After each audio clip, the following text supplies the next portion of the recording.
Hi అండి, welcome back to my channel. ఈరోజు lunch కోసం టమాటో పప్పు చేస్తున్నాను. దానికోసం పప్పు బాగా వాష్ చేసి తీసుకున్నాను. ఒక పెద్ద సైజ్ టమాటా తీసుకున్నాను. ఆనియన్ 3 గ్రీన్ చిల్లీ వేసాను. కొద్దిగా కారం, పసుపు అండ్ ఉప్పు యాడ్ చేసుకున్నాను. అవన్నీ మునిగేలా వాటర్ యాడ్ చేసి బాగా మిక్స్ చేసి తర్వాత కుక్కర్ మూత పెట్టి 5 విజిల్స్ వరకు ఉడకపెట్టుకున్నాను. తర్వాత గాలంతా పోయిన తర్వాత లిడ్ ఓపెన్ చేసి చూస్తే పప్పు బాగా ఉడికిందనమాట. చూడండి, బాగా ఉడికిపోయింది కదా. సో ఇక్కడ నలిపి చూస్తే బాగా ఉడికిపోయిందా లేదా తెలుస్తుంది. సో తర్వాత పప్పు గుత్తితో స్మాష్ చేసుకోవాలి.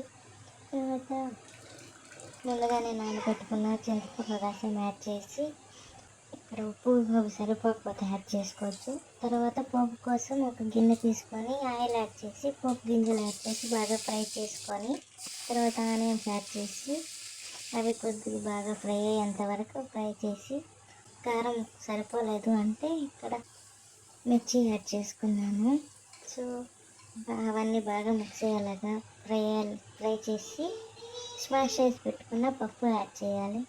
తర్వాత కొత్తిమీరతో గార్నిష్ చేసుకుంటే చాలా చాలా బాగుంటుంది. ఇది ఒక పొంగు వచ్చేంత వరకు ఉడకపెట్టుకోవాలన్నమాట. సో పొంగు వచ్చిన తర్వాత దించేస్తే సరిపోతుంది. చాలా చాలా టేస్టీగా చాలా చాలా బాగుంటుంది. మాకైతే చాలా ఇష్టం. మీరు ఒకసారి ట్రై చేసి ఎలా వచ్చిందో కామెంట్ చేయండి. Thank you. Please subscribe.